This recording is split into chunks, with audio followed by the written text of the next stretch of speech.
Ok, số đây bóng ôn được học nhiều ngày nay dương ban cho Merin đi của muối và cứ how to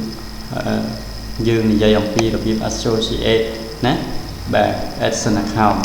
chẳng hạn lấy pi đồng bộ mà cứ bóng ôn bàn ở đi tăng vì vẹt thì muối vào đây YouTube partner how to install browser hay login upload and monetize lấy dân cho Mary thì của môi đầm đó và lấy dân cho được học như nè thì đồng bộ cứ dân cho từ lại nhà account YouTube máu dân cho từ trong website YouTube đó đó dân cho từ lớn và account vào chuyện bạn cho chôm nữa mất.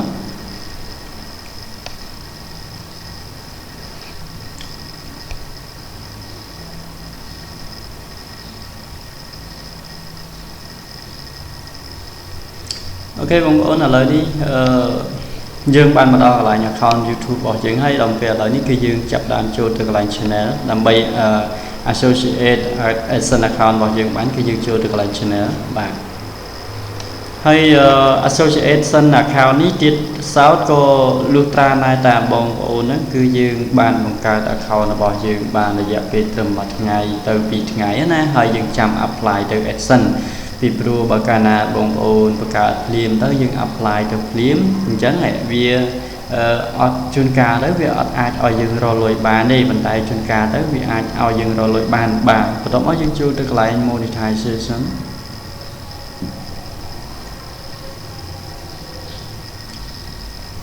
và tập đi dương chu monetization và có lẽ ở đây xa ra account chim bàn ở pro rồi hai những chim mà chu từក្នុងaccount xí là mình chịu thì hó nơi nông cả oi bông ôn mở này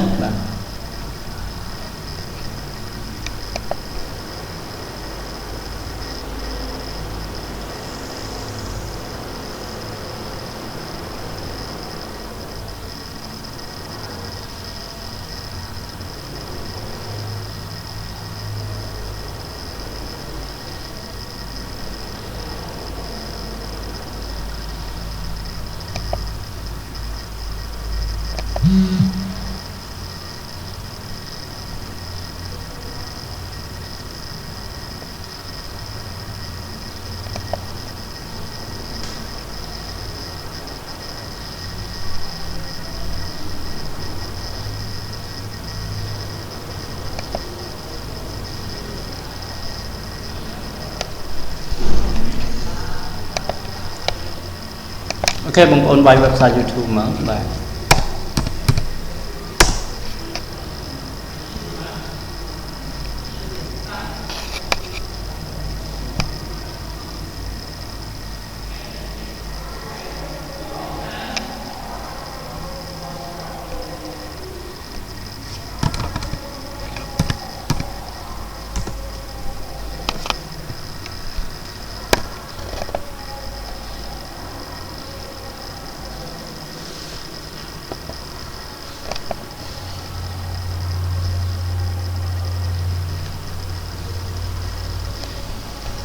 bài những trường là những bài viết trong trời và giờ mình đang thả vì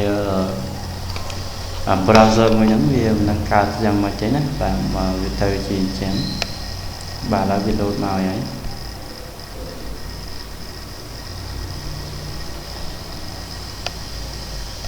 ok cái bắt đầu bị bông ôn cho từ lại YouTube nên hỏi bông ôn cho việc my channel đó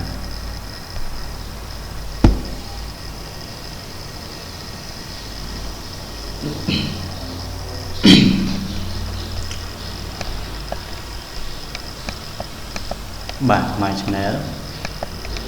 trong đó dương dục Việt Nam video mình chưa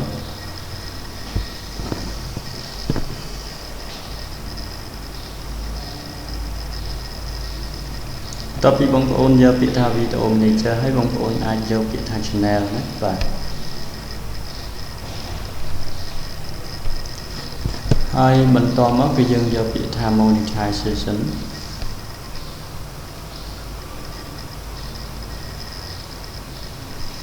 hay bông ôn trong đó lại monetization này vì năng số dân tha ta dương ai ở ta vì ai về lôi ở dương tam na trong việc số là how will IB page ណាអញ្ចឹងយើងទៅយើងបំពេញនៅកន្លែងហ្នឹងមកយើងចុចដល់កន្លែងនេះកន្លែងហ្នឹងមកហើយវានឹងធ្លាក់នៅអក្សរមួយជួរក្រោមនេះណាបើធ្លាក់អាជួរអក្សរជួរមកក្រោមហ្នឹងបងប្អូនយកពាក្យថា associate earn action account ណាបាទបងប្អូន select យកហ្នឹងមកអូខេហើយបន្តមកបងប្អូនអាចចុចយកពាក្យថា next ណា next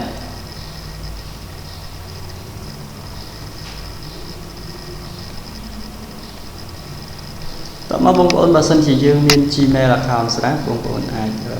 sign in វាទៅណាបាទចុច sign in វាទៅម្ដងបាទចុចប៉ុន្តែបើសិនជាបងប្អូនមិនចង់ sign in បងប្អូនចង់ដូរ Gmail account អូខេឥឡូវយើងចូលទៅកន្លែងតាមបណ្ដោយសិនណាបាទយើងយកពាក្យថា sign in វាជាមួយនឹង Gmail របស់យើងមកហើយបន្ទាប់មកយើងចុចពាក្យថា continue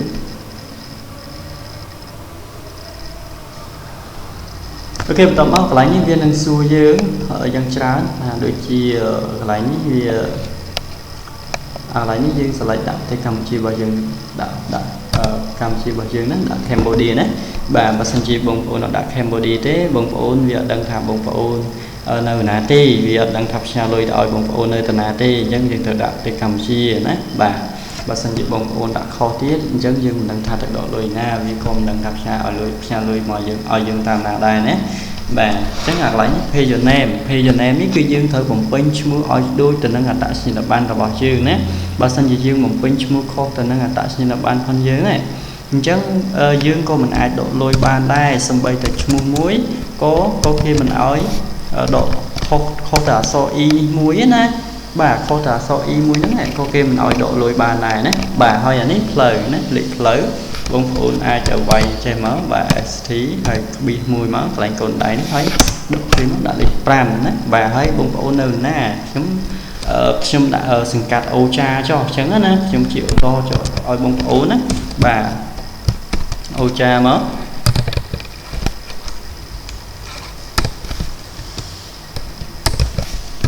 សង្កាត់អូចាក្រុងបាត់ដំបងណា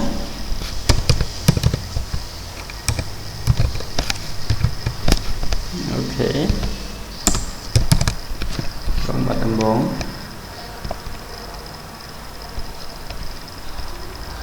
កន្លែង postal code នេះបើសិនជាបងប្អូនអត់ដឹងថា postal code ហ្នឹងគឺជាស្អីគេហើយបងប្អូនអាចចូល search ទៅក្នុង Google បានណាបងប្អូនអាចចូលទៅក្នុង Google មកបងប្អូនវាយពាក្យថា google.com ណាបាទហើយចុចវាមកបងប្អូនទៅ search នៅក្នុង Google ហ្នឹងមក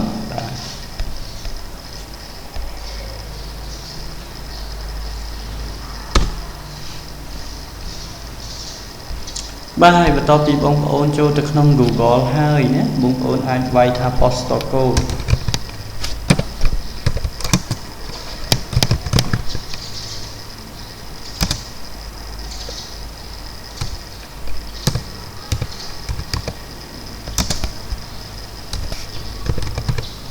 បាទពួកខ្ញុំដាក់ភ្នំពេញតោះមកយើងយកអាហ្នឹងមកណានេះ Cambodia country city code ភ្នំពេញ postal code ណាបាទយកហ្នឹងមកអូខេបន្ទាប់មកគឺបងប្អូនអាចនឹងនាំចូលមកដល់កន្លែងនេះណាបាទហើយបងប្អូនអាច search រើមើលកន្លែង postal កន្លែង code postal វាមកបាទ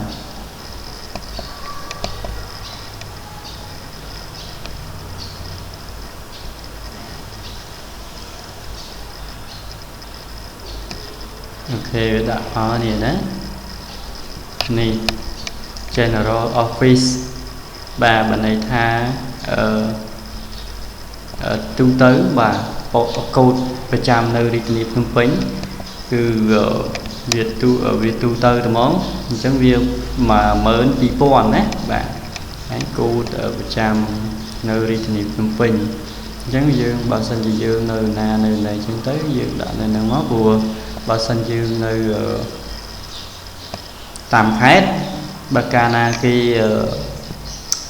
ទៅតាមខេត្តបើកាលណាគេចូលគេផ្ញើកូដមកឲ្យយើងអញ្ចឹងគេផ្ញើមកដល់រាជធានីភ្នំពេញហើយគេត្រូវ deliver វាបើផ្ញើវាមកដល់ខេត្តទៀតអញ្ចឹងបើសិនជាយើងចាំវាផ្ញើមកដល់ខេត្តទៀតអញ្ចឹងវាយូរអញ្ចឹងណាបាទអញ្ចឹងបងប្អូនអាច យកនេះតែម្ដងបាទយកកូដរបស់ភ្នំពេញតែម្ដងណាបាទយកកូដរបស់ភ្នំពេញតែម្ដងទៅគឺនេះណា general postcode នេះបានន័យថា 12000 ហ្នឹងណាអូខេបងប្អូនអាចយកអាហ្នឹងមកណាបាទដើម្បីយកមកបំពេញនេះបាទអញ្ចឹងអាកន្លែងនេះយើងដាក់1203ដើមបាទហើយបន្ទាប់មកលេខទូរស័ព្ទបើសិនជាបងប្អូនយកលេខទូរស័ព្ទមួយហ្នឹងបងប្អូនអាចយកអាហ្នឹងមកណាហើយចំណែកអានេះបងប្អូន select ចេះវាមកណាបាទអូខេបន្ទាប់មកបងប្អូនចុចពាក្យថា submit my application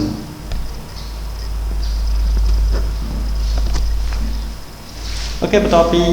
បងប្អូន submit my application ហើយបងប្អូន accept វាណាបាទ accept នៅគោលការណ៍ policy របស់Google AdSense ណាបាទបងប្អូន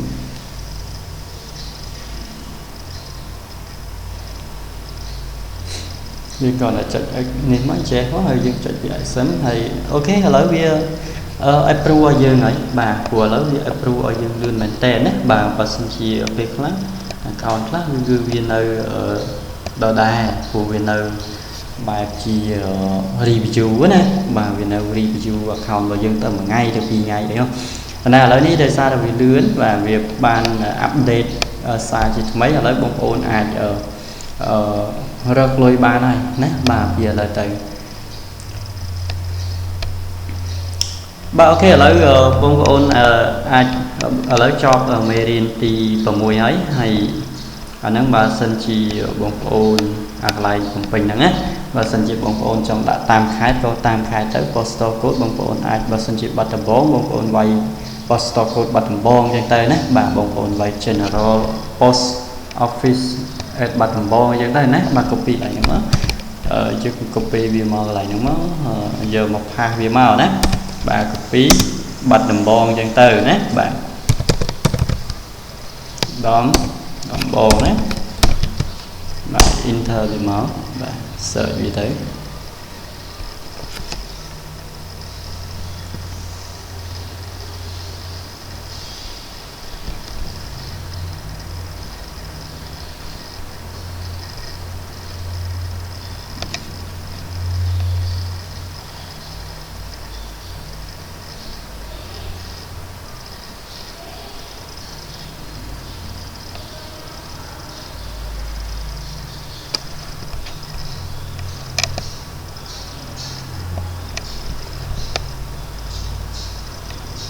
នេះមក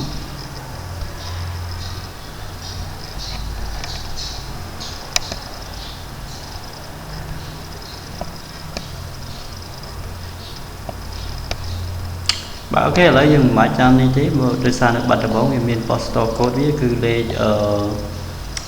លេខវារបស់វាគឺ023បាទវាអត់មកទេខ្ញុំ search ទៅមកកន្លែងទៀតកន្លែងហ្នឹងវាអត់ឃើញទេណា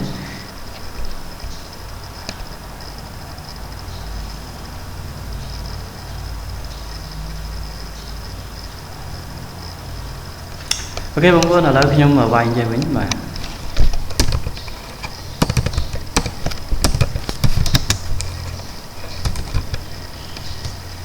បាត់ដំបង postal code ណាបាទ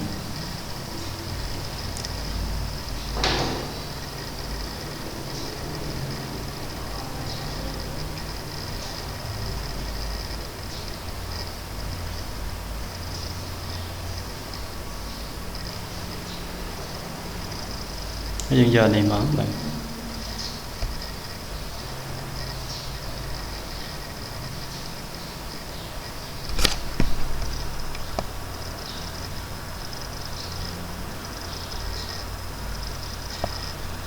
បាទនេះគឺ postal code បាទទូទៅគឺ 1407.3 ណាបាទសម្រាប់ខេត្តបាត់ដំបងចូលបើសិនជាបងប្អូន search អញ្ចឹងណាបាទអូខេឬក៏បងប្អូនចូលទៅកន្លែងមួយទៀតបាទនៅខាងក្រោមនេះ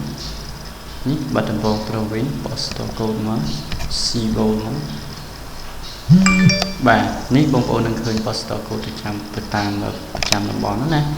បាទបងប្អូនអាចជ្រើសយកកន្លែងតំបន់មួយណាក៏បានដែរអូខេឥឡូវយើងបានដាក់វាហើយឥឡូវនេះគឺយើងចប់ហើយយើងអ្វីដែលបងប្អូនចង់បាននោះគឺបងប្អូនអាចដាក់ទៅតាមខេត្តរបស់បងប្អូនឬក៏បងប្អូនដាក់នៅរាជធានីភ្នំពេញតែម្ដងប៉ុន្តែខ្ញុំអត់ចង់ដាក់នៅតាមខេត្តទេគឺខ្ញុំដាក់នៅរាជធានីភ្នំពេញដោយសារតែមកដល់ភ្នំពេញគេនឹងខកតាក់ទងមកយើងណាបាទយើងសូមអរគុណឥឡូវមេរៀនទី6របស់យើងបាទ Adson Associate Adson Account ចប់ត្រឹមប៉ុណ្ណឹងសិនបាទឥឡូវយើងចាំជួបគ្នានៅវគ្គបន្តទៀត accept contract ណាបាទ